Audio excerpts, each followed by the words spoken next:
Tonight, we explore the dark legacies of men who wore the papal crown, not to guide souls, but to dominate, exploit, and deceive.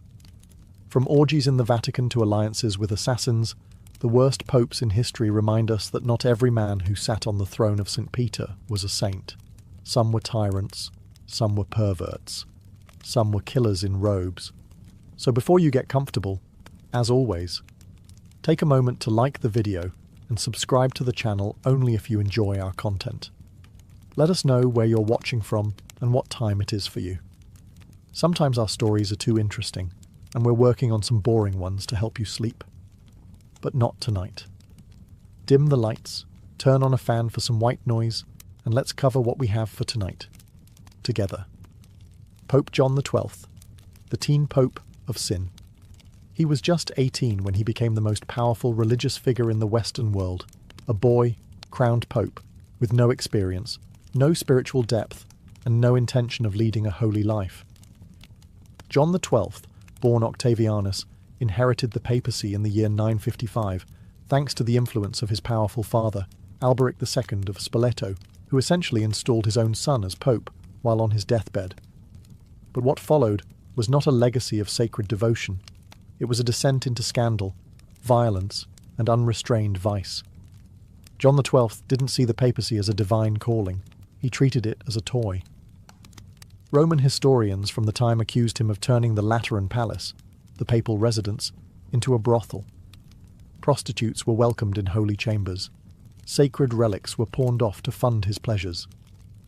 And rather than preaching the Gospels, he was said to toast to pagan gods during drunken feasts and gamble with his bishops. And it wasn't just moral collapse. It was political chaos, too. He angered many of his allies, especially the Holy Roman Emperor Otto I. Their alliance crumbled after John XII secretly negotiated with Otto's enemies.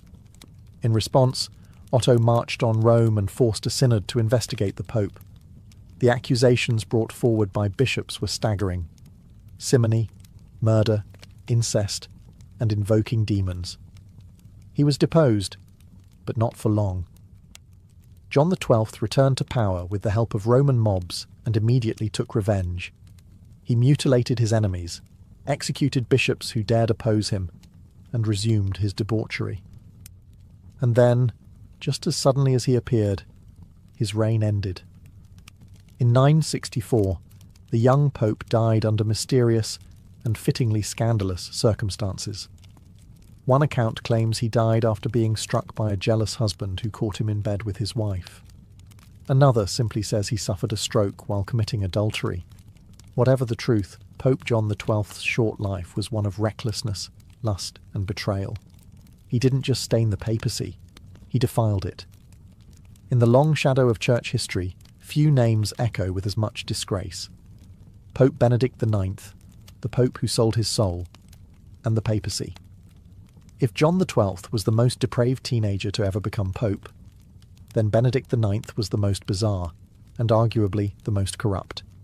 He became Pope not once, not twice, but 3 separate times. Born Theophylactus of Tusculum, Benedict IX first took the papal throne in the year 1032. He was likely no older than 20, placed there by his powerful and aristocratic family. But this was no boy of virtue. Chroniclers called his reign a disgrace, accusing him of rape, adultery, and even black magic.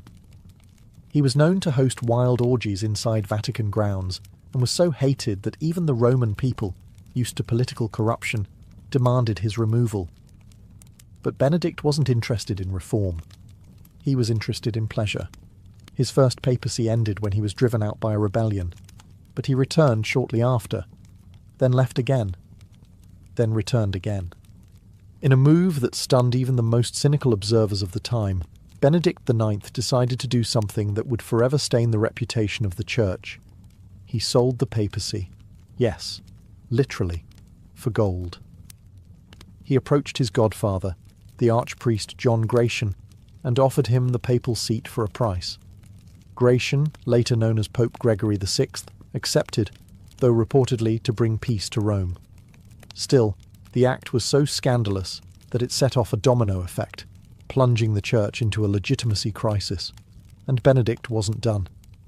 After selling the title, he changed his mind and tried to reclaim it, twice. The church now had 3 men claiming to be pope at the same time. The situation grew so chaotic that Emperor Henry III had to step in, calling a council to resolve the mess. The result? All 3 were removed. A clean slate. Benedict IX was excommunicated, not once, not twice, but multiple times over the years, depending on which faction held control. He's remembered not just as one of the worst popes, but as one of the most bizarre, greedy, and shameless. The man who treated the throne of St. Peter like a game of musical chairs, a pope for sale, a soul auctioned. And Rome would never forget it. Pope Alexander VI, the House of Borgia's crowned serpent. If there's one name that dominates every conversation about corruption in the Catholic Church, it's Borgia. Rodrigo Borgia, crowned as Pope Alexander VI in 1492, didn't just bring scandal to the papacy, he defined it. From the moment he assumed power, his reign was steeped in nepotism, bribery, and personal ambition. Alexander didn't rise through spiritual merit. He bought his way into the highest office in Christendom. The conclave that elected him was notorious for backroom deals and lavish bribes. And once he was enthroned, he wasted no time securing positions of wealth and power for his family. His papacy wasn't about shepherding souls. It was about expanding the Borgia dynasty. He openly acknowledged multiple children, including Cesare and Lucrezia, figures whose own reputations are soaked in legend, intrigue, and rumour. Cesare, a cardinal-turned-warrior, acted more like a mafia don than a church leader. Lucrezia was accused, perhaps unfairly, of incest, poisonings, and manipulating powerful men. But Alexander himself was no cleaner. He held lavish orgies inside the Vatican. One of the most infamous was the Banquet of Chestnuts, where 24 prostitutes were invited to entertain guests, while the Pope allegedly watched from his throne. Dancers performed naked. Coins were tossed to see who could catch them with anything but their hands. Meanwhile, Alexander sold cardinalships to the highest bidder, regardless of merit. The church became a market, and faith became a currency. Yet, strangely, he was also a skilled administrator. He strengthened the papal states, reformed certain bureaucracies, and even commissioned art. But none of that could wash away the filth that surrounded him. He died in 1503 under suspicious circumstances, some say poisoned by mistake while plotting to kill a rival. Even in death, the Borgia name lingered like incense clinging to a ruined chapel. He was buried with little ceremony, his body so bloated from decay that it reportedly wouldn't fit into his coffin. To this day, Pope Alexander VI is remembered as the most scandalous pope in history. He didn't just defile the sanctity of the Church, he weaponized it. Under his rule, the Vatican became a throne room of ambition, lust, and whispered deaths. Pope Stephen VI, the cadaver trial. Some papal scandals stain the Church with greed, others with lust, but what Pope Stephen VI did was so macabre, so surreal, it bordered on the theatrical. It's remembered today as the Cadaver Synod, a trial unlike any other in history. The year was 897. Rome was in chaos, torn between rival factions. And Stephen VI, a pope placed in power by the powerful Spolitan family, wanted revenge on his predecessor, Pope Formosus. But there was one problem. Formosus was already dead. So Stephen had his decomposing corpse dug up from its tomb, dressed in full papal regalia, and dragged into the Lateran Basilica to stand trial. Yes, a dead pope, seated on a throne, propped up by attendants, was placed on trial for alleged crimes. The charges? Perjury, violating canon law, and unlawfully ascending to the papacy. A deacon was assigned to speak on behalf of the corpse, answering Stephen's shouted accusations while the audience looked on, horrified. As the trial unfolded, the body slumped and swayed. Eventually, Pope Stephen VI declared Formosus guilty. The sentence? The corpse was stripped of its vestments, the papal fingers used for blessings were severed, and the body was thrown into the Tiber River. It was a grotesque spectacle, but also a deeply political move. By condemning Formosus, Stephen invalidated all the bishops and clergy he had ordained, clearing a path for his own supporters to rise. But the horror did not bring peace. The public was outraged. The cadaver synod triggered riots across Rome. Months later, Stephen was imprisoned. His enemies stormed his cell and strangled him to death. In the aftermath, the church tried to bury the episode, both literally and figuratively. Formosus's body was recovered and reburied with honour. Future popes nullified the cadaver synod's rulings and forbade such trials from ever happening again. But the damage was done. Pope Stephen VI's legacy is not one of leadership, doctrine, or devotion. It is the image of a corpse on trial, a moment that turned the Vatican into a theatre of the absurd. Even in death, the papacy was not safe from the wrath of politics. Pope Urban VI, the tyrant in white. While many corrupt popes masked their sins with charm or indulgence, Pope Urban VI made no such effort. His reign, beginning in 1378, was marked not by quiet scandal, but by open hostility, paranoia, and terrifying violence. Urban VI was elected during a time of tension. The cardinals, fearing Roman mobs, chose an Italian, Bartolomeo Prignano, hoping to calm the locals. But they soon regretted their decision. Urban turned out to be volatile, suspicious, and cruel. He rejected advice, berated his cardinals in public, and reportedly beat his staff for minor errors. He didn't just rule with an iron fist. He ruled with clenched teeth and a red face. His paranoia grew rapidly. He believed that his own cardinals were plotting against him, and instead of addressing their concerns, he responded with violence. When several cardinals conspired to oppose him, or perhaps just escape his wrath, he had them imprisoned, then tortured. Reports from the time described their screams echoing through the Vatican walls. Some were brutally beaten, others slowly starved. 5 of them were executed without trial. Urban's instability led many to conclude that his election was invalid. A group of cardinals fled and elected a rival pope, Clement VII, based in Avignon. The result was one of the most damaging crises in church history, the Western Schism. For nearly 40 years, Europe was divided between 2, and sometimes even 3, competing popes. Different kingdoms backed different pontiffs, and beneath the surface, the unity of Christendom slowly fractured. Urban VI did not reconcile. He excommunicated his rivals and ruled with increasing isolation, surrounding himself with sycophants and brutes. As his mental health declined, so did the integrity of his reign. He alienated allies, destabilized Rome, and left the papacy stained with cruelty. He died in 1389, alone, bitter, and reviled. Pope Urban VI's reign is often overshadowed by the schism that followed. But his own actions, his rage, his violence, and his thirst for domination were the spark that set the church ablaze. He wasn't just a bad pope, he was a tyrant cloaked in holiness, and his shadow still lingers in the pages of papal history. Pope Leo X, the prince who bankrupted salvation. When Giovanni de' Medici became Pope Leo X in 1513, he wasn't stepping into a spiritual office, he was ascending a throne. Born into one of the richest families in Florence, Leo was a Renaissance prince long before he wore the papal tiara. And when he did, the Vatican became his playground. He once said, "God has given us the papacy. Let us enjoy it." And he did, extravagantly. Under Pope Leo X, the papal court ballooned into a theatre of luxury. Gold dripped from ceilings, feasts never ended, and artists like Raphael filled the Vatican with beauty.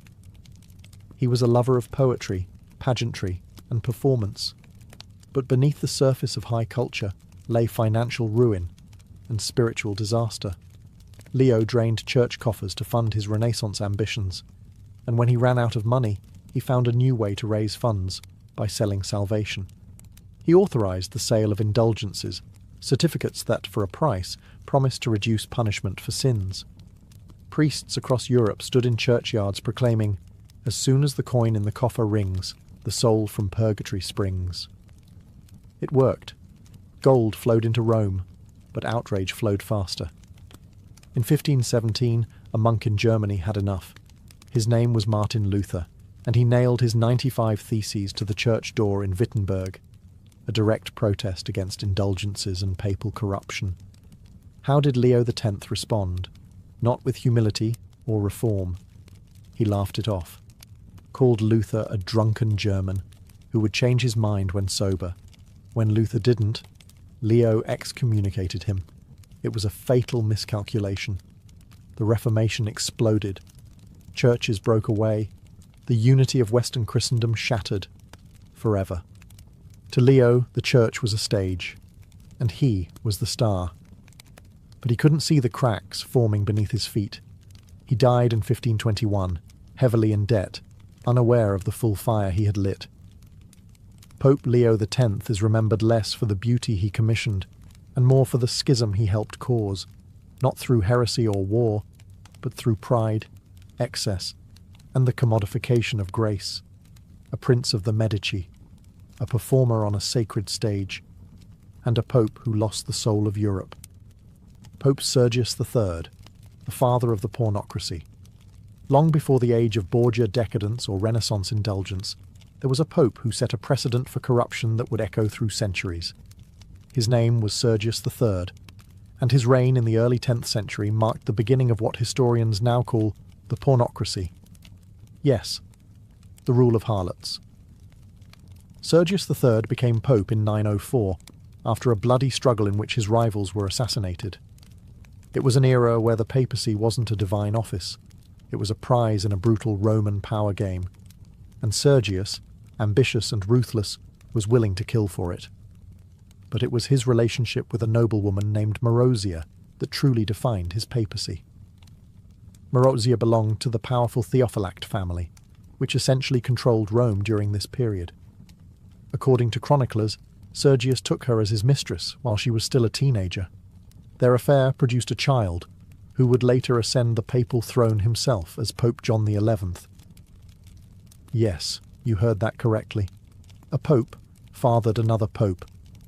The Roman clergy whispered, the public grumbled, but none dared challenge him. Sergius ruled with an iron hand, restoring the memory of Pope Formosus, the same corpse tried in the infamous Cadaver Synod, only to have him re-condemned, then buried again without honour. It was political vengeance disguised as papal authority. He filled the Curia with his supporters, sold church offices, and presided over what was arguably the most morally bankrupt period in papal history. While the Vatican should have been a beacon of spiritual leadership, it became a den of incestuous alliances and backdoor deals. The holiest office in Christendom had become a family business for Rome's elite. Under Sergius, the foundations of papal dignity cracked. He died in 911, still in power, still feared, but never revered. Pope Sergius III isn't as well known as the Borgias or the Medici popes, but his reign marked the beginning of nearly 60 years where the papacy was controlled by one Roman family, through seduction, manipulation, and bloodline. He was the father of the pornocracy, a pope not just corrupted by power, but entwined in a legacy of lust and hereditary sin. Pope Boniface VIII, the pope who declared himself God on earth. When Pope Boniface VIII rose to power in 1294, he inherited a papacy in crisis. His predecessor had resigned, a rare and humble act. Boniface, however, was the opposite of humble. He saw the papal throne not as a burden of service, but as a throne of domination. He famously declared, "I am Caesar, I am emperor." But it was his bull Unam Sanctum that truly captured the scale of his ego. In it, Boniface claimed that submission to the Pope was absolutely necessary for salvation. He placed himself above kings, above emperors, above everyone. He believed that not only did he rule the Church, but all of Christendom. And he meant it. Boniface tried to exert control over European monarchs, especially Philip IV of France. But Philip wasn't just any king. He was shrewd, ruthless, and deeply resentful of papal overreach. When Boniface issued edicts interfering with French taxation of clergy, Philip responded with accusations: heresy, immorality, and even witchcraft. What followed was unprecedented. In 1303, a group of armed men, led by a French ally, stormed the papal residence in Anagni. They slapped the Pope across the face, a literal blow to papal authority.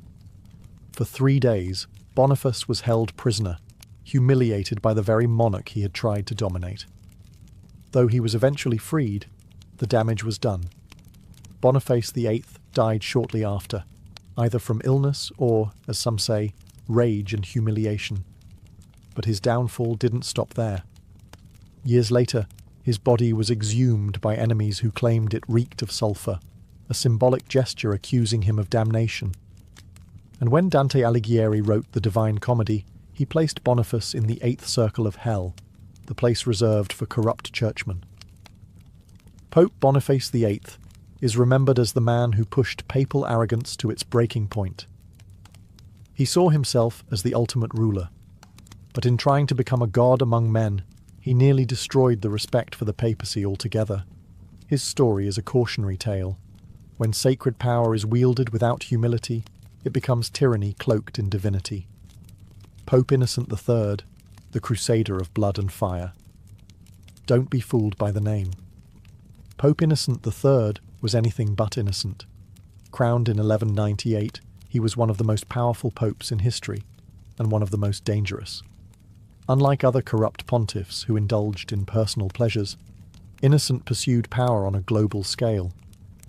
His weapon wasn't gold or women, it was holy war. Under his rule, the papacy became an empire of swords.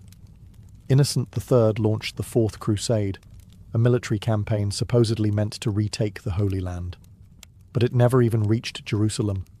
Instead, in a shocking twist, the Crusaders turned on Constantinople, the Christian capital of the Byzantine Empire.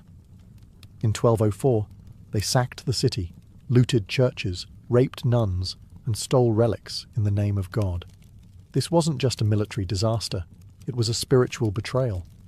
Innocent claimed he was outraged, but by the time his condemnation reached the Crusaders, they had already declared victory and sent him spoils of war.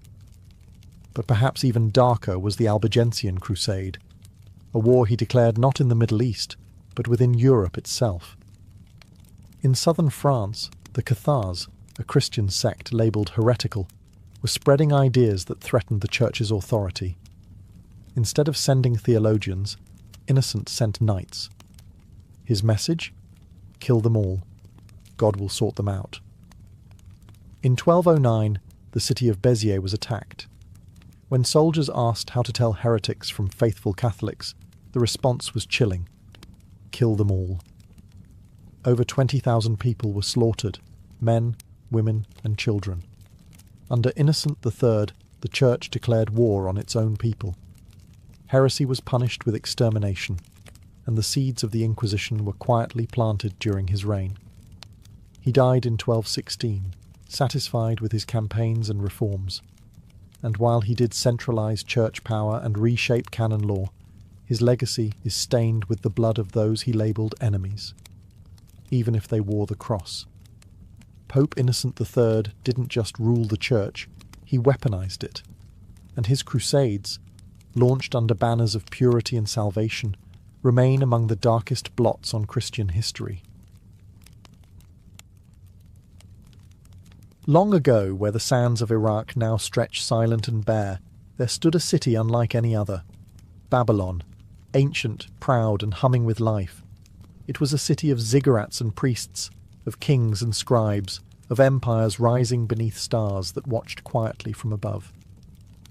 And at its heart, so the story goes, bloomed a garden that should not have been.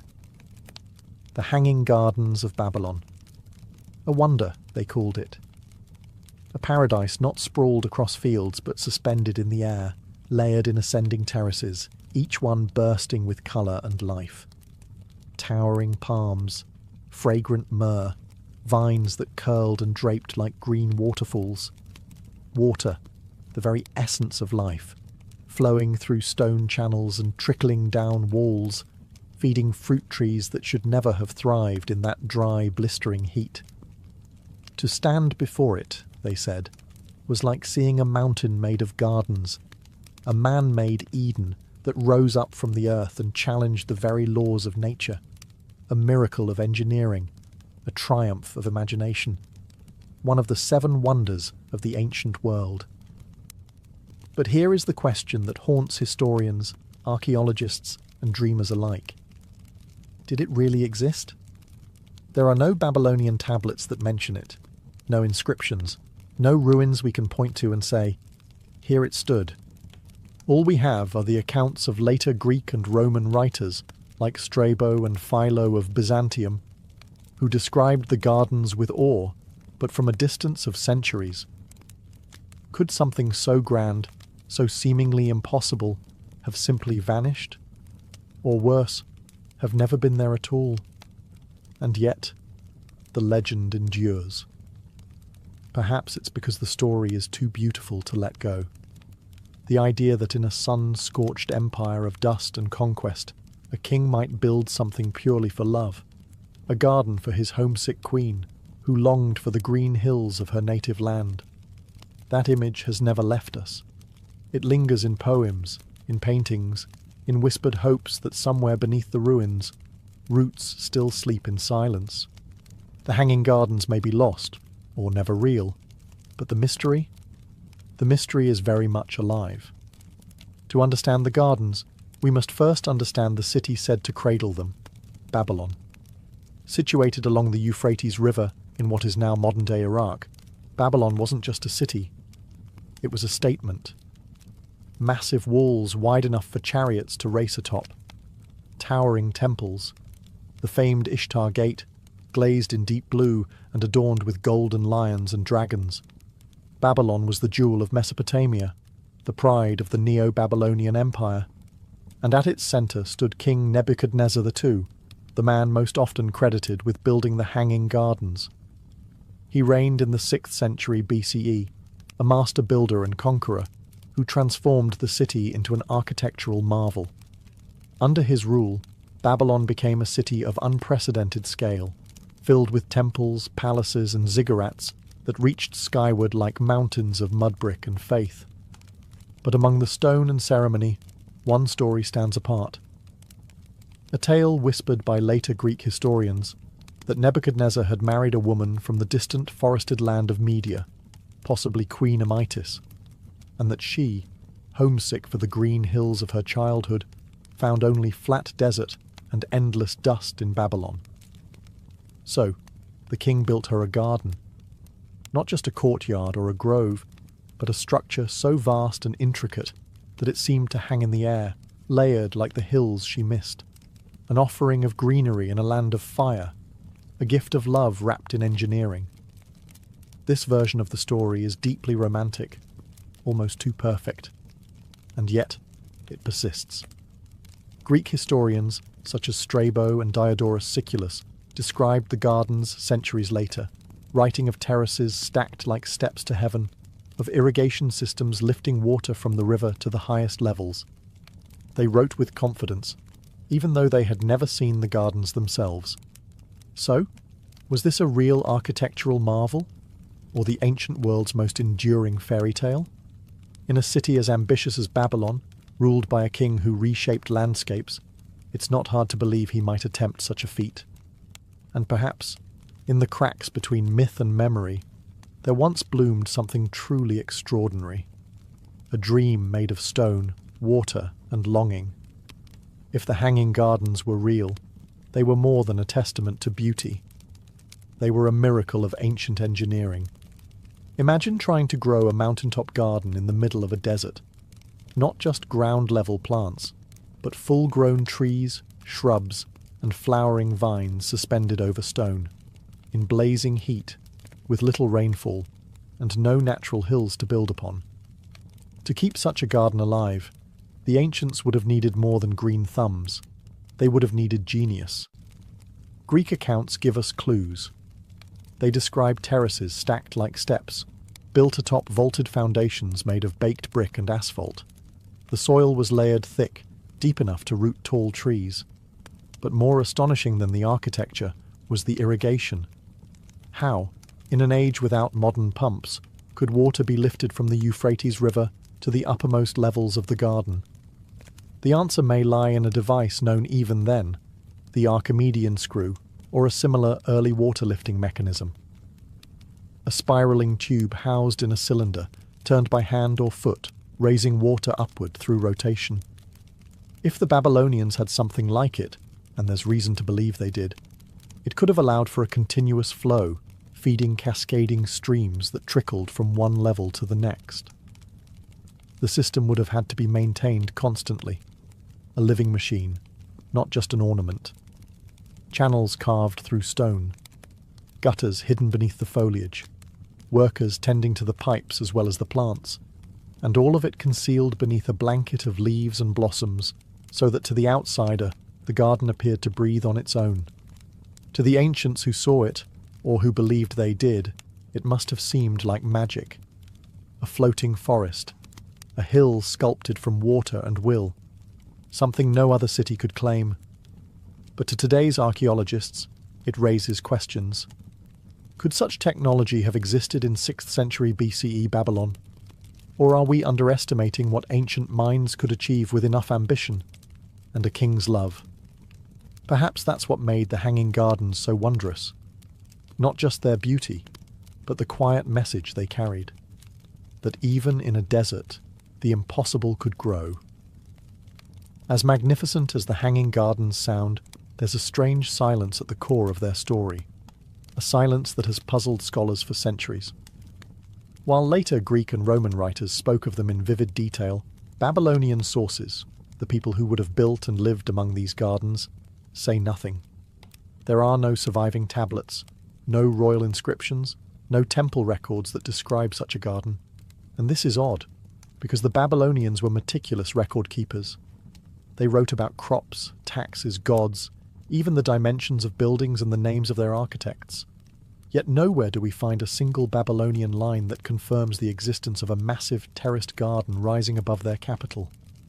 Even King Nebuchadnezzar II, the ruler most often credited with creating the gardens, left behind thousands of cuneiform inscriptions. He boasts of temples, walls, palaces, but never a word about a wonder made for his queen. No mention of terraces, no reference to an elevated Eden. And that silence matters. If the gardens had truly existed in the heart of Babylon, why would their creator omit them from the long list of his achievements? Why would scribes and priests, who detailed every corner of Babylonian religious life, ignore a garden said to rival paradise? Some argue that the gardens were destroyed early, vanishing long before Greek writers ever laid eyes on Babylon. Others suggest the gardens were not in Babylon at all, but somewhere else entirely, misattributed by foreign historians trying to reconstruct the world from hearsay and fragments. One theory points to Nineveh, the capital of Assyria, where the Assyrian king Sennacherib wrote of gardens watered by aqueducts and an elaborate water-raising device. Could the Greek authors have confused one Mesopotamian city for another? Or perhaps the gardens never existed, not physically. Perhaps they were always a symbol, a myth told and retold until it took on the weight of truth. A fantasy of paradise built in the mind of a faraway writer, meant to impress, to inspire, to astonish. But myths are never meaningless. Even in their silence, the Babylonians left us a puzzle, a space where wonder grows wild, fed not by fact, but by yearning. Though Babylon's own records remained silent, the Greek historians spoke clearly and passionately. One of the most cited descriptions of the Hanging Gardens comes from Strabo, a geographer writing in the 1st century BCE. He never saw the gardens himself, but he passed along stories from earlier sources. Strabo described terraced platforms rising one above the other, supported by stone columns. He spoke of how water was drawn from the Euphrates using mechanical devices, perhaps the earliest reference to a water-lifting screw. and of a garden so large and elevated that it truly seemed to hang in the air. Another powerful account came from Diodorus Siculus, writing around the same time. He offered vivid detail. Trees planted in deep layers of earth, stone walkways wide enough for chariots, and complex irrigation channels hidden beneath the greenery. He claimed that the gardens had been built by a king to comfort a queen. Both writers described a marvel beyond comprehension, a mountain made by human hands, a structure that defied the flat, dry landscape of Mesopotamia. And they weren't alone. Several Greek and Roman authors echoed similar tales. But here's the tension. These descriptions, though elaborate, were all second-hand. None of the authors had visited Babylon during the height of its splendor. Many were writing centuries after the supposed construction of the gardens. By then, Babylon was already fading, a crumbling memory on the edge of the known world. Were these accounts based on oral tradition, embellished travellers' tales, or were they distorted echoes of something once real, now swallowed by time? Still, these descriptions endured. For the Greeks, who revered order, beauty, and harmony with nature, the image of a lush, tiered paradise rising from the desert must have seemed like the perfect synthesis of human power and artistic vision. Whether real or exaggerated, the stories passed from scroll to scroll, century to century, until the Hanging Gardens became one of the 7 wonders of the ancient world, a title not easily earned and never forgotten. Sometimes, we believe in things not because we can prove them, but because the world feels richer if they were true. If the Hanging Gardens weren't in Babylon, then where were they? One of the most compelling alternate theories comes not from denial, but from redirection. In the 20th century, a new voice emerged, that of Dr. Stephanie Dalley, a British Assyriologist who challenged the long-standing assumption that Babylon was the home of the Hanging Gardens. After decades of study, she proposed something radical. The gardens were real, but they were built in Nineveh, not Babylon. Nineveh, once the glittering capital of the Assyrian Empire, sat farther north along the Tigris River. Its great king, Sennacherib, ruled in the 7th century BCE, about a century before Nebuchadnezzar's time. And unlike Babylon, Sennacherib left behind records, clay tablets filled with pride and detail. In these inscriptions, he described a magnificent palace garden filled with exotic plants, fruit trees, and a massive aqueduct that brought water from the mountains 50 kilometers away.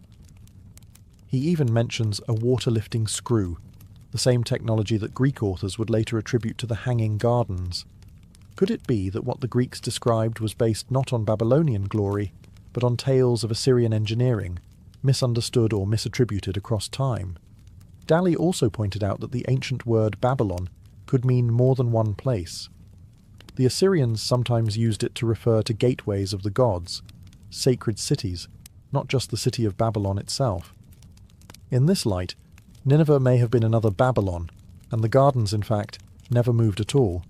Only the name did. This theory doesn't erase the gardens.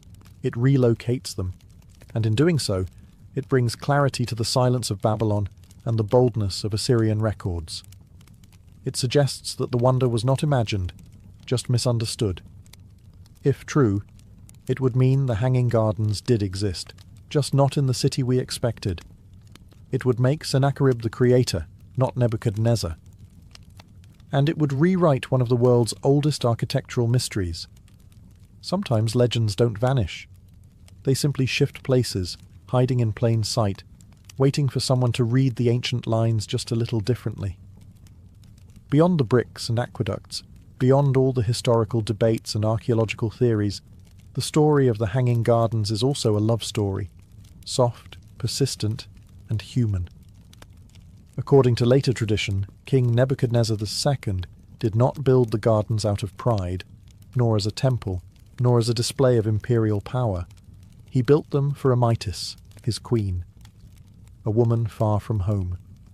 Amytis was said to be a princess from Media, a land of rolling hills, cool breezes, and forests that whispered with green. When she married into the Babylonian court, she entered a world of heat and dust, endless flatlands, brown brick walls, and a sun that rarely relented. And so, the legend goes, the king saw her sadness, and answered it with a garden. He ordered the creation of a mountain in the middle of the city, not one made of earth and stone alone, but one woven with vines, scattered with blossoms, and breathing with water. He called on architects, engineers, and slaves to raise a monument not of conquest, but of comfort, a piece of her homeland, sculpted in the very heart of his. This is not a confirmed fact. No Babylonian text records her name. No tablets speak her sorrow. But the tale has echoed through time for a reason, because it's easy to imagine, easy to believe, that in the centre of one of the world's greatest cities, a king once tried to make a single soul feel less alone. And perhaps that's what gives the Hanging Gardens their enduring power. Not just that they were beautiful, not just that they defied gravity, but that they were born, at least in story, from devotion, not to a god, but to a woman.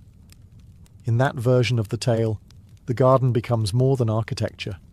It becomes a quiet rebellion. In a world shaped by war and empire, someone built something not to dominate, but to heal. Stone by stone, leaf by leaf, drop by drop. Even if the gardens never existed, the love that built them still does. If the Hanging Gardens were once real, where did they go? Great wonders often fall not with a crash, but with a whisper, slowly, quietly, over generations. Time doesn't just erase buildings, it buries them in silence.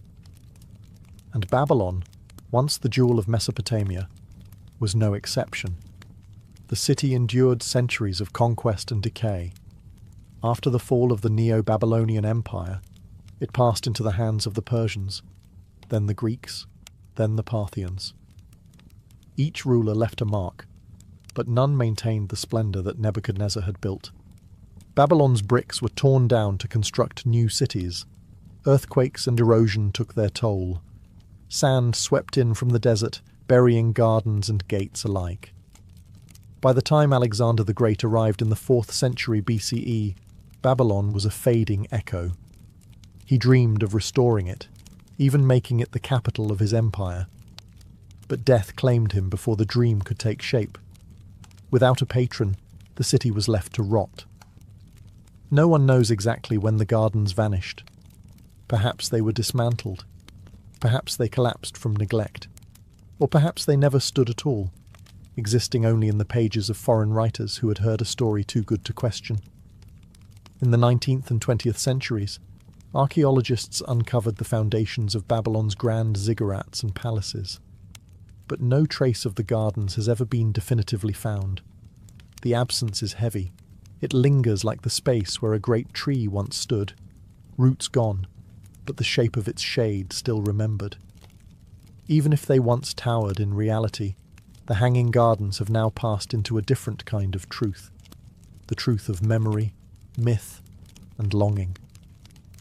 We search the ruins not just for brick or pipe, but for proof that such wonder was possible, that humanity, even in its earliest days, dreamed of beauty that reached upward.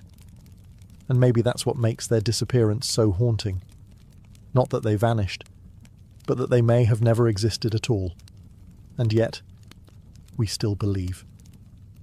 Because the mind, like the desert, is a place where forgotten things can still bloom. The Hanging Gardens of Babylon, real or imagined, occupy a rare space in human history. We have no stones, no carvings, no ruins to stand before, and yet they remain one of the most vivid and beloved wonders of the ancient world. Why? Because some wonders live not in earth and mortar, but in the imagination. The idea of a garden reaching into the sky, blooming above a parched desert, fed by clever machines and crowned with cascading greenery. It speaks to something deeper than history. It taps into our longing to create beauty where it should not exist, to tame nature, to build joy from barren stone. Whether raised by Nebuchadnezzar in Babylon or by Sennacherib in Nineveh, or simply dreamed into being by Greek poets and travellers, the gardens remind us of what ancient people were capable of, and what they hoped for. In a world of conquest, someone dreamed of green. In a land of walls and war, someone imagined waterfalls and flowers. And isn't that enough? Even now, artists paint it. Writers write it. Engineers puzzle over it. Filmmakers render it in vivid digital forms. A place no one alive has seen. And yet, we all feel as if we have. We can picture it. The damp stone beneath bare feet. The scent of jasmine in the wind. The splash of water echoing through terraces. A garden not made to be conquered, but to be remembered. It's the possibility of the hanging gardens that makes them eternal. We dig for ruins and debate ancient texts because we want them to be real. But maybe the truth is, they already are, not in Mesopotamian soil, but in the collective memory of humanity. A shared vision passed from hand to hand, mind to mind, for more than 2,000 years, and in that way they have never disappeared. They hang still, not above Babylon, but above us all, suspended in time, blooming in silence, rooted in wonder, and sometimes, late at night, when the world grows quiet, we remember. Even in the hottest deserts of history, something green once grew. Before coins jingled in pockets and bills changed hands at markets, there was a time when humanity had no money, yet trade still flourished. It was a world of barter, where goods and services were exchanged directly. A farmer with a surplus of grain might trade it for fish from a nearby river. A skilled potter could swap bowls and jugs for woven cloth. It was a system built on mutual need. But bartering had its limits. Imagine this. You're a shepherd with 3 goats and you want salt. You find someone with salt, but they have no need for goats. The deal falls apart. This is known as the coincidence of wants, the challenge of finding someone who both has what you want and wants what you have. In small villages, where everyone knew one another, this was manageable. But as communities grew into cities and cities into kingdoms, bartering became clumsy, slow, and impractical. The next step was to find something that could stand in for value, something that could be agreed upon by everyone, durable, portable, and ideally scarce. Early societies began to lean on objects that were easy to measure and hard to fake. Sometimes that meant using livestock. A goat might be worth 2 chickens or 10 measures of grain. In other cultures, it meant salt. In fact, the word salary comes from salarium, the Latin term for the salt rations paid to Roman soldiers. Other societies turned to tools and weapons, polished axe heads in the Stone Age, or bronze blades in ancient China, not necessarily to be used, but because they held clear value and could be exchanged. These were not yet money in the form we know today, but they were a bridge between barter and currency. They allowed people to assign abstract value to physical goods, and more importantly, they introduced the idea of value being stored and passed along. Before coins, before numbers stamped on silver discs, there was a far more ancient truth. People have always needed ways to trust each other in trade. And currency, in its earliest form, was simply a promise, carved not in paper or metal, but in human need. As human societies expanded and bartering grew too complex, a quiet transformation began. Communities started to adopt objects of agreed value, not because they were useful, but because everyone agreed they were valuable. This was the birth of proto-currency, the first stepping stones toward money as we know it. One of the earliest and most widespread forms was the cowrie shell. Small, smooth, and pearly white, these shells came from the Indian and Pacific Oceans. They were naturally beautiful, hard to counterfeit, and easy to carry. Cowries began to appear across vast regions, from Africa to China, used in trade, tribute, and even dowries. In some African kingdoms, large bags of cowries were stored in royal treasuries like modern bank vaults. In ancient China, Bronze imitations of cowries were cast and circulated like coins. But cowries weren't alone. In ancient Mesopotamia, people used measured silver, not coins, but weighed lumps, for trade. Merchants carried scales to weigh silver in shekels, and contracts recorded exact amounts. Silver had no standard shape or stamp yet, but it held value, especially in urban economies where accounting was key. Meanwhile, in Mesoamerica, the Aztecs used cacao beans as currency. These weren't just used to make chocolate. They were counted, stored, and protected like money. 10 beans might buy a rabbit. 100 could fetch a small woven cloak. In the Philippines, gold rings and bars called piloncitos were used in markets centuries before colonial influence. In some parts of Africa, iron tools, such as hoes or spears, were accepted in trade, not for their use, but for their consistent value. What connected all these systems was the shift in thinking. Value didn't need to be immediate or personal. It could be symbolic. A small shell or shiny metal could represent something larger: time, labour, or security. These early forms of currency changed how people interacted. Now, one didn't have to trade directly for a needed good. You could accept something of value today and use it later for something else entirely. Trust began to flow through tokens, objects, and numbers. Money was no longer about survival. It had become a language, spoken in cowries, beans, and bars of silver. As trade networks expanded and civilizations grew, so too did the need for more reliable and standardized forms of money. Trusting in cacao beans, cowries, or weighed silver worked, but only up to a point. What societies needed next was uniformity, money that didn't just represent value, but carried an authority behind it. This led to one of the most significant shifts in economic history: the rise of metal as money. Metals like gold, silver, copper, and bronze had already been used in trade for centuries. They were rare, durable, and could be melted and reshaped without losing value. But their use was still inconsistent. A piece of silver in one region might be accepted, but in another it would need to be tested, weighed, and judged all over again. So ancient cultures began shaping metal into consistent forms: bars, rings, and eventually coins. The key wasn't just the shape, it was the guarantee. Some of the earliest known coins came from the ancient kingdom of Lydia, in what is now Western Turkey, around 600 BCE. These coins were made of electrum, a natural alloy of gold and silver, and stamped with images, lions, for example, as a mark of authenticity from the Lydian king. Now, the value wasn't just in the metal, it was in the seal. Stamped metal became a revolutionary idea. A coin meant something. It had weight, yes, but it also had the backing of a ruler, a state, or an empire.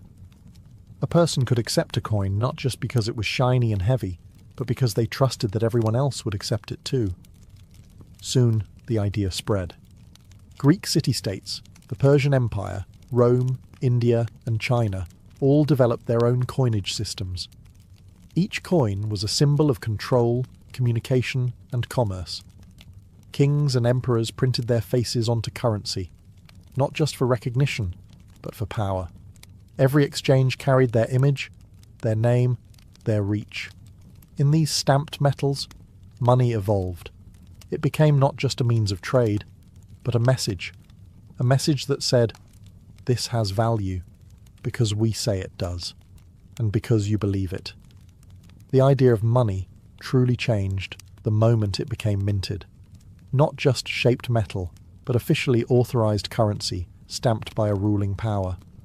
This wasn't just innovation, it was a declaration.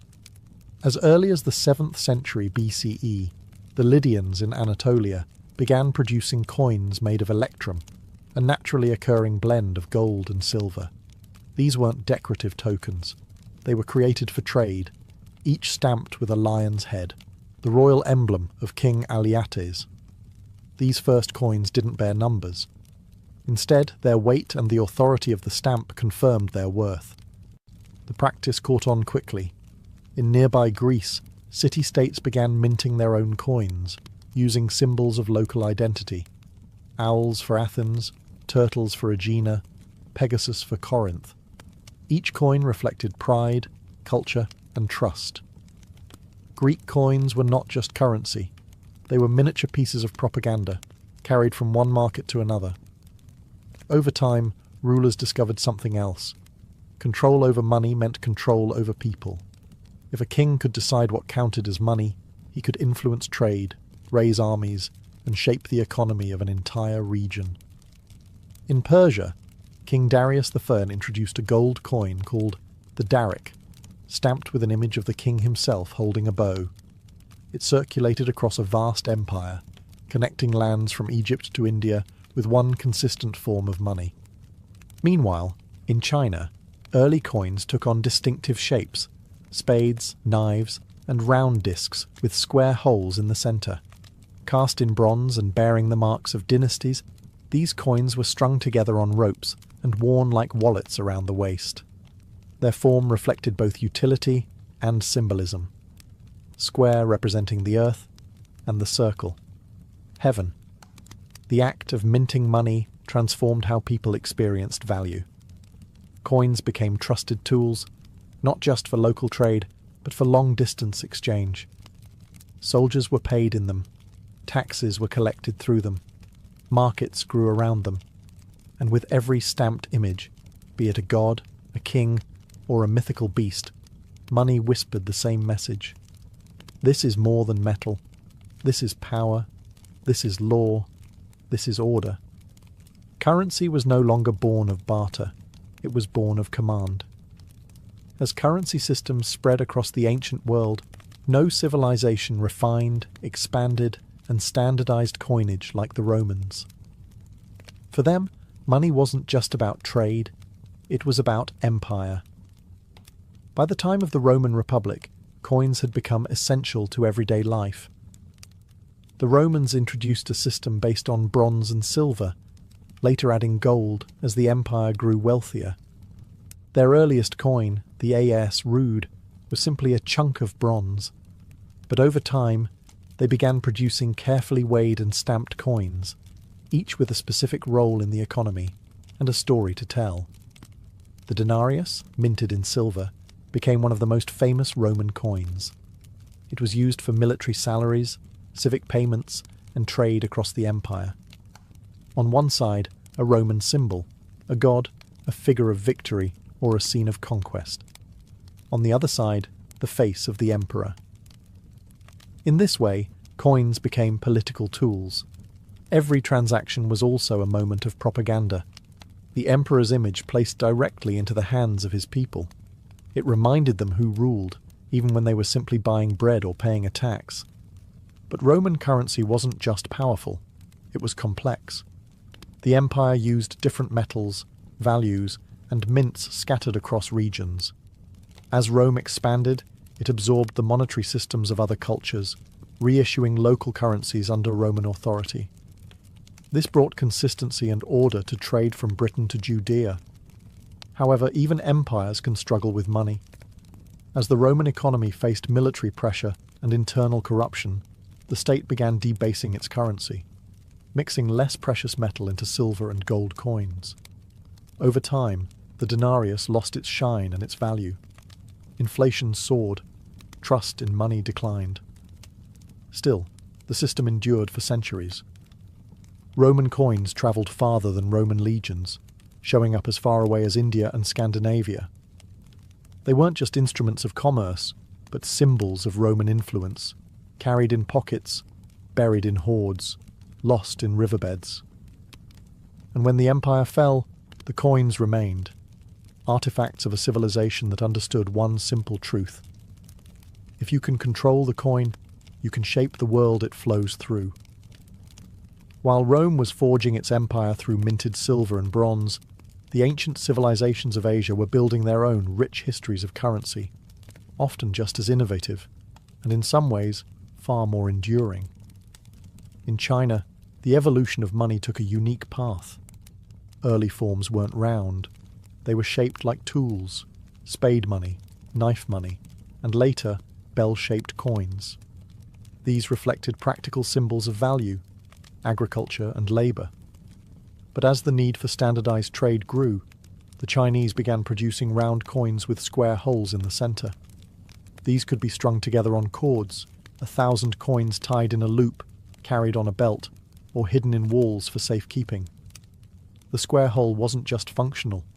It held cosmic symbolism. Round represented heaven, and the square symbolized earth, uniting the two in every transaction. These coins were typically made of bronze and marked with inscriptions declaring their origin, often tied to the emperor or the dynastic era. But unlike in Rome, where coins constantly changed with each new ruler, Chinese coinage stayed remarkably consistent in shape and style across centuries. In this continuity, there was stability. Further south and west, India developed its own early currency system. As far back as the 6th century BCE, small silver pieces called punch-marked coins were in circulation. They were irregular in shape, stamped with symbols like suns, elephants, or hills, not faces. These coins spoke of nature, religion, and power in a land where trade connected silk routes to seaports. Meanwhile, the vast network known as the Silk Road stretched across Asia, linking China, Central Asia, Persia, and the Mediterranean. Along it flowed silk, spices, porcelain, and money. Coins of Chinese emperors, Roman Caesars, and Persian kings all passed hand to hand, crossing deserts and mountains, carried by merchants, monks, and caravans. In the East, currency wasn't just about spending. It was about philosophy, stability, and identity. Coins became part of rituals, of offerings, of ancestral worship. Some were never meant to be used, only buried, burned, or gifted. And while empires rose and fell, the coins remained, quiet messengers from the past, whispering across centuries in the language of value. By the time metal coins had been circulating for over 1,000 years, another revolution was quietly unfolding, not in the West, but in China. There, among merchants, scholars, and dynasties, a new idea began to take root. Money didn't have to be heavy. It could be written. The first known use of paper money dates back to the Tang dynasty, around the 7th century CE. Initially, it wasn't official currency, just promissory notes issued by wealthy merchants and trusted lenders. Travellers across long distances found it easier to carry paper receipts than bags of bulky coins. The idea was simple. Instead of hauling silver, you carried a note promising payment in silver, backed by a reliable source. It wasn't long before the government took notice. By the 11th century, during the Song dynasty, China began issuing the world's first government-backed paper currency, known as jiaozi. These notes were printed with official seals, expiration dates, and intricate patterns to prevent counterfeiting. They were lighter, easier to transport, and incredibly efficient for large-scale trade. This invention came centuries before paper money appeared anywhere else in the world. While Europe still clinked with metal, China was trading with slips of ink-stamped mulberry bark. But paper money brought new risks. Coins had intrinsic value. They were made of metal that could be melted or repurposed. Paper, on the other hand, was only valuable because the government said it was. This required an entirely new kind of trust, not in gold, but in the promise behind the paper. Inflation became a danger. In times of political instability or overprinting, the value of paper could plummet. Still, the innovation stuck. The Yuan dynasty, under Mongol rule, expanded the use of paper money across their vast empire, even issuing notes in multiple languages. When Marco Polo arrived in China in the 13th century, he was stunned. He described the system in awe, noting that Kublai Khan's paper notes held power equal to the coin of the realm. To the European mind, it was alchemy, turning paper into gold. But the Chinese had simply realized something profound. Money was no longer a thing, it was a belief, a shared trust, printed, sealed, and carried like a whisper across continents. As trade routes stretched across continents and economies grew more complex, carrying coins, or even paper notes, became risky and inefficient. Merchants needed a way to store value safely and move wealth without hauling heavy sacks of silver. And so, out of necessity, emerged one of the most transformative inventions in the history of money: the bank. The earliest banking systems appeared in the ancient world, in Mesopotamia, Egypt, and Greece, but it was during the medieval period, particularly in the Islamic world and Renaissance Italy, that banking became institutionalized. In bustling cities like Baghdad, Cairo, and later Venice and Florence, wealthy merchant families began offering credit, loans, and deposit services. A trader in Cairo could deposit gold with a banker, receive a written note of credit, and then redeem it weeks later in Damascus, a system remarkably similar to modern checks. The most powerful of these institutions were not kings or priests, but families like the Medici, who financed voyages, wars, and empires. They didn't just store money, they moved it, multiplied it, and controlled it. At the core of this new system was a radical idea. Money did not need to exist physically at all times. You could have a promise, a ledger entry, and that alone could be traded, borrowed against, or invested. With that came the concept of credit, the trust that someone would repay their debt in the future. Entire networks of trade began operating not on coins, but on confidence. Banks issued letters of credit, notes, and eventually began creating money through lending. This shift transformed economies. Wealth could now move faster than caravans. Fortunes could be made not just by mining gold, but by lending it. A merchant's influence no longer depended on what he carried, but on what he was owed. Of course, with credit came risk. Defaults, fraud, and economic bubbles all grew in this new world of invisible wealth. But there was no turning back. Money had evolved once again, from object to symbol, and now to record. From copper coins to ink on paper, from silver in hand to trust in a ledger, currency was no longer just held. It was believed into being. Today, when you tap your phone to pay for coffee or transfer money across the globe with a click, you're engaging in a transaction that doesn't involve a single physical coin or bill. No metal, no paper, just numbers on a screen. And yet, the trade is real. The goods are exchanged. The system holds. We've entered the era of invisible money. From the shells and silver of ancient times, currency has now become code. Digital banking, online payments, cryptocurrencies, and central bank digital currencies are transforming what it means to own, store, and spend money. And for many, the idea of cash is slowly fading into memory. With a digital bank account, you no longer hold money. You access it. Your balance lives on a server, updated in real time, managed by systems you'll never see. Money now moves at the speed of light, crossing borders, buying stocks, funding startups, with zero physical form. And then there's cryptocurrency, a bold experiment in trust without authority. No king, no central bank, just blockchain, a decentralized ledger, verified by thousands of independent nodes. Bitcoin, Ethereum, and others don't exist in vaults. They exist only as math, and yet they're traded, stored, and even used to buy homes, cars, and art. We've come a long way from goats and grain, and yet the essence of money has never changed. Whether stamped in bronze, printed in ink, or rendered in lines of code, money is still built on the same ancient foundation: trust. The belief that this object, or screen or string of numbers, can be exchanged for something you want. It's a social contract, whispered across time, from barter to blockchain. The future of money may be cashless, contactless, and entirely digital, but its roots stretch backward, into clay tablets, silver scales, and gardens of cowrie shells. And no matter how modern it becomes, money will always be a story, told not just in numbers, but in the ancient human need to trade, to trust, and to believe in value where none exists. In the golden haze of Greek legend, no figure shines brighter or casts a longer shadow than Helen of Troy. She was said to be the daughter of Zeus and Leda, born not of a woman but from an egg. Her beauty, poets claimed, was unmatched, so powerful, so divine, that men went to war over her. Entire kingdoms bled for her name.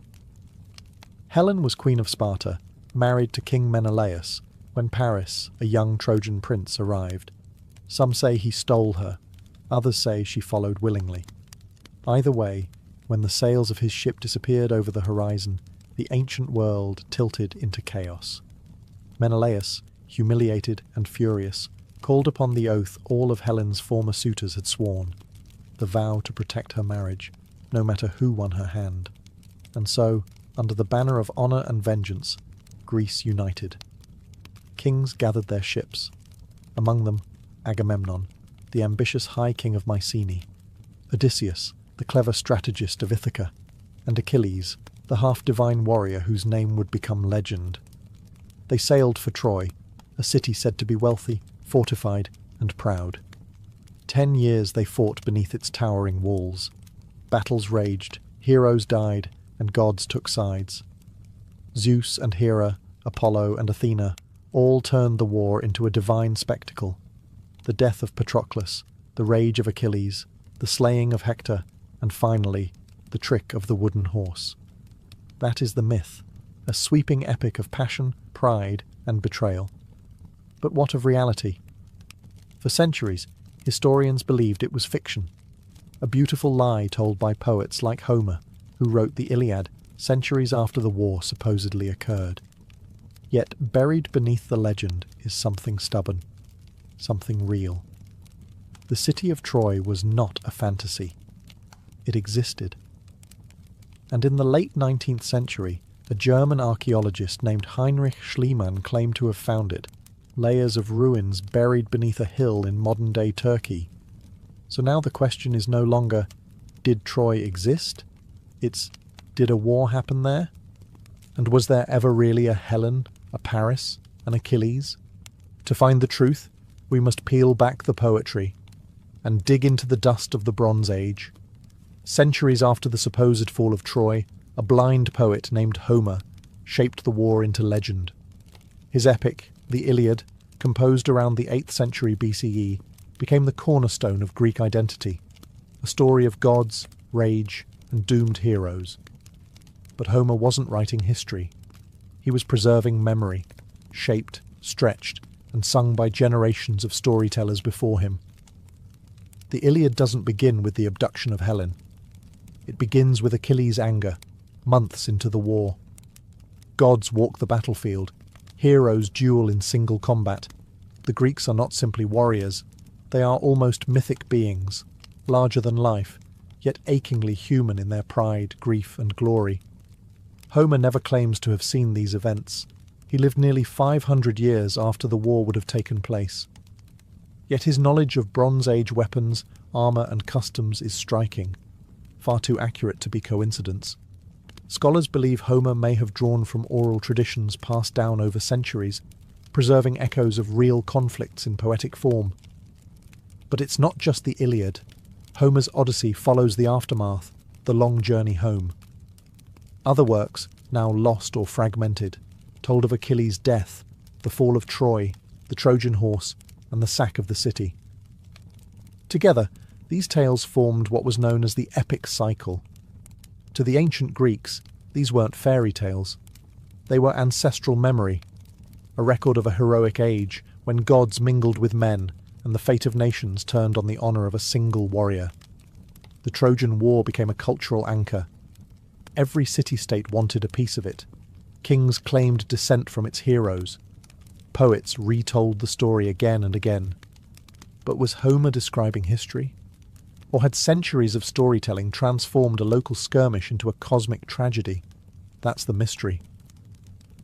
And it leads us to a quiet hill in modern-day Turkey, where stone, ash, and buried walls may still hold a sliver of the truth. Because sometimes, the line between myth and memory is as thin as a poet's breath. For centuries, Troy was believed to be a myth, a fabled city born from Homer's imagination. But in the late 19th century, a man named Heinrich Schliemann set out to prove otherwise. Driven more by passion than formal training, Schliemann believed the stories were rooted in truth. Guided by Homer's texts, he identified a mound in northwestern Turkey, known as Hisarlik. To the casual eye, it was just a hill. But beneath its surface, layer by layer, lay the buried remains of ancient cities. Not just one Troy, but several. Schliemann began to excavate with urgency, and at times, recklessness. He dug deep, past Roman and Hellenistic ruins, until he reached what he believed was the true Troy. There, he claimed to discover Priam's treasure, a collection of gold jewellery and artifacts, which he dramatically declared belonged to the king of Troy himself. He even adorned his wife in them for a photograph, a romantic but highly controversial move. Modern archaeologists later found that Schliemann had dug too deep. The layer he identified dated back to around 2500 BCE, far too early to be the Troy of Homer. But above it, in layer 6 and 7, were cities from the late Bronze Age, around 1300 to 1200 BCE, precisely the era when the Trojan War was said to have occurred. These layers revealed fortified walls, large towers, and signs of destruction by fire. In layer 7, archaeologists found evidence of arrowheads, slingshots, and collapsed buildings, signs of siege or warfare. Could this have been the city that faced the wrath of Mycenaean Greece? Not all scholars agree. Some suggest the destruction was due to an earthquake or a civil conflict rather than an invading army. Others argue the war, if real, was a smaller conflict later expanded into legend. Still, the city at Hisarlik is now widely accepted as the historical Troy, a powerful settlement that controlled trade routes between the Aegean and the East. A city worth fighting for. So perhaps the war was real. Perhaps not as Homer told it, but real enough to inspire 3,000 years of story. And that in itself is a kind of truth. While Troy may have been real, no war could exist without an opposing force. In Homer's story, that force was the mighty coalition of Greek kings. But in historical terms, they would have come from the Mycenaean civilization. The Mycenaeans were the dominant power of mainland Greece during the late Bronze Age, from roughly 1600 to 1100 BCE. They left behind massive palaces, written records, and rich tombs filled with weapons, gold, and art. The most famous of these palaces sat atop a hill in Mycenae, the supposed seat of King Agamemnon, the man who led the Greek forces to Troy. Unlike Homer's tales of honour and fate, Mycenaean society was pragmatic and militaristic. Their palaces were built like fortresses. Their warriors were buried with armour and swords. Their art depicted war chariots, sieges, and soldiers in formation. These were not the loose confederations of later classical Greece. They were centralised kingdoms, run by powerful rulers and an administrative elite.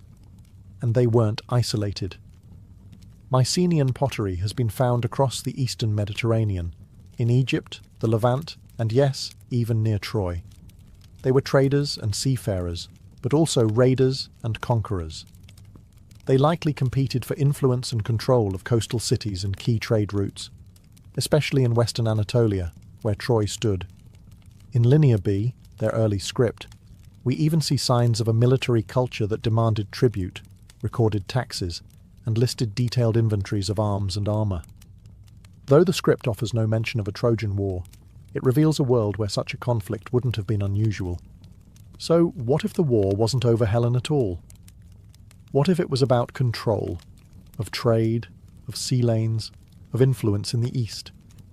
A real Mycenaean expedition against a rich rival city like Troy wouldn't need gods and romance to justify it.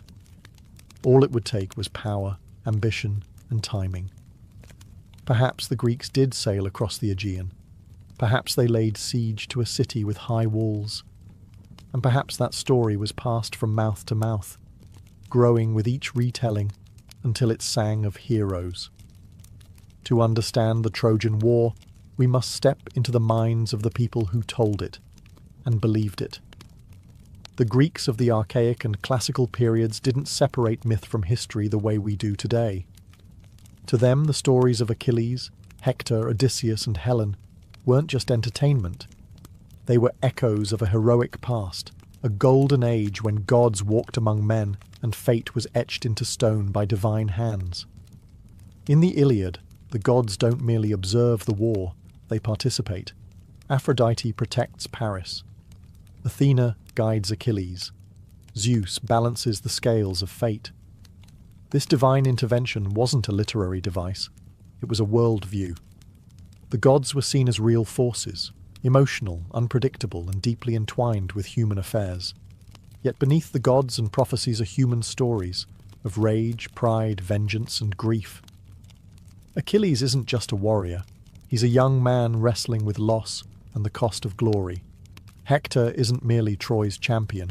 He's a father and husband who knows he's fighting a war he cannot win. These characters feel alive, precisely because their struggles are timeless. So, where do these figures fall on the spectrum between history and myth? There's no archaeological evidence for Achilles or Helen, no records of a king named Priam or a prince named Paris. But some names, like Alexandros, another name for Paris, do appear in ancient Anatolian texts. And the concept of warrior chiefs, feuding kings, and shifting alliances certainly fits the late Bronze Age world. What seems likely is this: the war, if real, was fought by people who would have looked very different from Homer's heroes, less like demigods in gleaming bronze and more like gritty warlords fighting for territory, tribute, or revenge. But over time, the memory of their struggle became something more. It was told and retold, not just to preserve fact, but to shape identity. For the Greeks, the Trojan War became a mirror, reflecting their values, fears, and dreams. In that way, myth does something history can't. It feels true, even when it isn't. And that is why it endures. If there is one moment from the Trojan War that echoes louder than all others, it is this: the fall of Troy. And at the heart of it lies the most famous trick in Western storytelling, the Trojan horse. According to Homer's later commentators, and told most fully in Virgil's Aeneid, the Greeks, unable to breach Troy's mighty walls after 10 long years, devised a cunning ruse. They pretended to sail away, leaving behind a giant wooden horse as a supposed offering to the gods.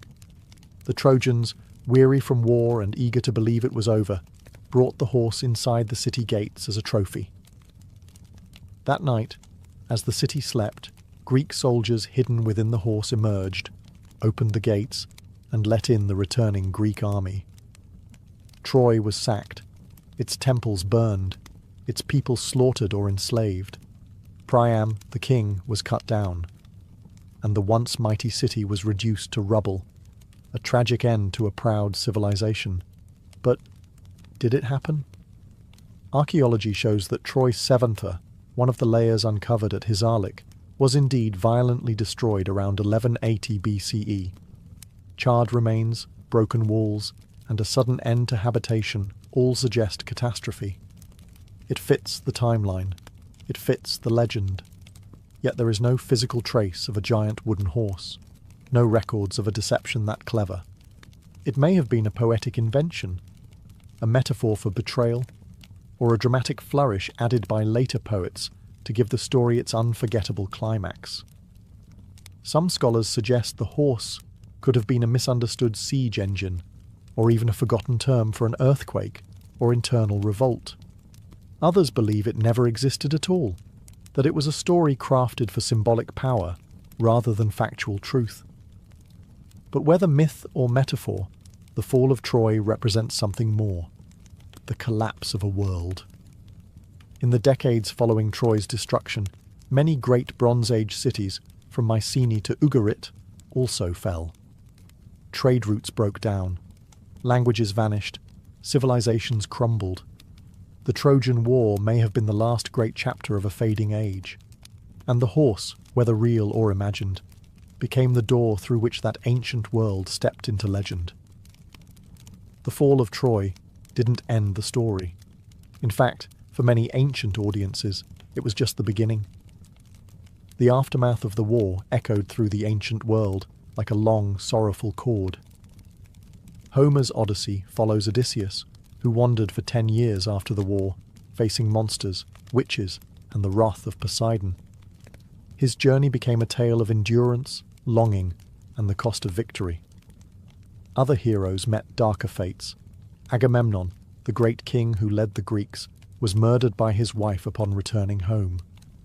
Ajax took his own life after being dishonored.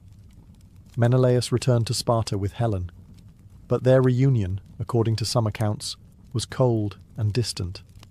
And then there was Aeneas, a Trojan prince who, according to Roman mythology, escaped the burning city with his father and young son. His journey, told by the Roman poet Virgil in the Aeneid, took him across the Mediterranean, through storms and battles, until he arrived in Italy. There, he was said to be the forefather of Rome itself. This wasn't just a story, it was political mythology. By claiming descent from the Trojans, the Romans tied their empire to the age of heroes, suggesting their civilization rose not from barbarians, but from survivors of a sacred past. In this way, the Trojan War became more than a Greek legend. It became pan-Mediterranean memory. Every culture wanted a connection to Troy, whether as victors, victims, or inheritors. Cities claimed Trojan founders. Kings boasted of Trojan blood. But what does this tell us about the reality of the war? Perhaps that it mattered far more than just the fighting. Troy, real or not, became a symbol of endurance, of loss, of the rise and fall of nations. And in that symbol, civilizations found meaning, roots, and legitimacy. For the ancient world, Troy wasn't just a city, it was a turning point, a mythic fracture between what was and what would be. And from its ashes rose stories of survival, sorrow, and new beginnings. As centuries passed, the story of the Trojan War was no longer just a tale told by bards. It became a tool. Myth turned into memory, and memory into power. In classical Greece, cities like Athens and Sparta used the Trojan War to define themselves. Athenian playwrights reimagined Helen and Menelaus, not as mere victims or lovers, but as symbols of Greek pride, honour, and sometimes failure. Euripides questioned the morality of the war. Was it really fought for love, or was it a mask for greed and ego? The war became a lens through which Greeks examined their own politics. The struggles of heroes mirrored the debates of democracy. The fall of Troy warned of hubris, of the destruction that comes from excessive pride and vengeance. Later, during the Roman Empire, the myth was reshaped again. Rome claimed descent not from the Greeks, but from the Trojan survivors, casting themselves not as the descendants of conquerors, but as the noble victims who rose from tragedy. Julius Caesar claimed to trace his lineage to Aeneas, and by extension to Venus herself. This was not history. It was myth used for legitimacy, a narrative weapon as sharp as any sword. Even in the modern world, the Trojan War has never truly died. Artists, writers, and filmmakers have retold it again and again, each time reshaping it to reflect new values. Achilles becomes a tragic anti-hero. Helen is seen not as a passive beauty, but a woman caught in forces beyond her control. Paris, once romantic, becomes cowardly. Odysseus, clever and cold. The story evolves. It bends to fit the moment. But every retelling keeps one thing constant. Troy, that burning city by the sea, that dreamscape of love and loss, of pride and ruin. And so, myth becomes more than a tale. It becomes a mirror, reflecting back not what happened, but what each generation needs to believe. Whether fact, fiction, or something in between, the Trojan War remains not because it's proven, but because it's felt. A tale told in every age, to remind us what it means to fight, to fall, and to be remembered. In the end, when we ask whether the Trojan War really happened, we're not just seeking facts. We're chasing something more ancient, more human, meaning. We may never know for certain if Helen truly walked the towers of Troy, or if Achilles fought beneath its walls. No clay tablet names him. No grave has yielded a shield of divine bronze. And yet, we return to the story, again and again, because at its core, the Trojan War isn't about perfect records or irrefutable ruins. It's about the way memory survives when written in emotion, in honour, grief, love, and pride. The details may be blurred, exaggerated, or wholly invented. But something happened. There was a city. There was a war. And from it, a story so powerful, it shaped the identity of civilizations. Historians now believe the war, if it occurred, was likely not a single epic siege, but a series of conflicts over time, fought for access to trade routes, resources, or dominance in the region. Troy may have fallen not from a wooden horse, but from fire and time. Yet the myth refuses to vanish. That's because the truth of Troy lives in two places. One is archaeological, buried in earth, in pottery shards and broken ramparts. The other is emotional, carried in verses, in songs, in dreams. The poet Homer, whoever he truly was, understood this better than anyone. His words gave us a version of the war that transcends time. His Troy was not just a city, it was a stage for all human drama. Love and loss, glory and ruin, the things that make us ache and remember. So, did the Trojan War really happen? Yes and no. Not in the way we imagine, but not wholly imagined either. It is part truth, part memory, part mirror. And in the space where those overlap, legends are born. Troy may have burned. Its walls may have crumbled, but its story endures. Not because it is perfect, but because it still speaks to the fire we carry inside.